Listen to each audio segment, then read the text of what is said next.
دا په غزا کې د 90 کلنې انتصار موهانا کور دی چې په دې وروستیو ورځو کې د اسرایلو لخوا په بمبارۍ کې وران شو. دا لومړی وار نه دی چې د انتصار موهانا کور وران شوی. له دې وړاندې په 1948 کال کې هم د هغې کور وران شوی و، خو نوموړی وایي خفه په دې ده چې ډېر په ګرانه یې بیا خپل کور آباد که، اوس یو ځل بیا وران شو.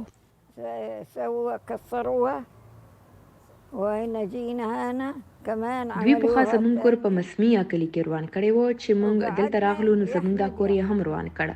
دا دویم وار دی چې زما د کورنۍ سره بل ځای نشته چې موږ چرته لاړ شو. حالات مو خراب دي. موږ څه وکړو؟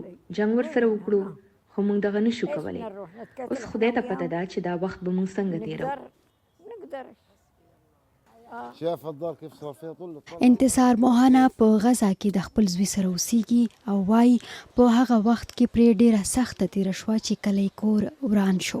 له دې وړاندې په 1948 کال کې چې کله د جنګ له وجې نږدې 9.5 لکه فلسطینیان بې کوره شول، په هغو کې د انتصار موهانا کورنۍ هم وه.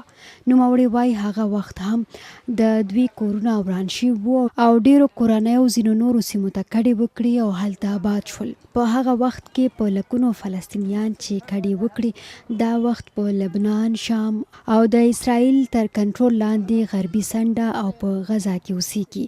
خو انتصار موهانا وایي څنګه چې هغه وخت ګران و، هغسې حالات اوس هم دي.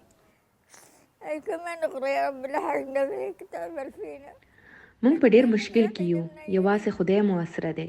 الله دې موږ له دوی نه نور وساتي.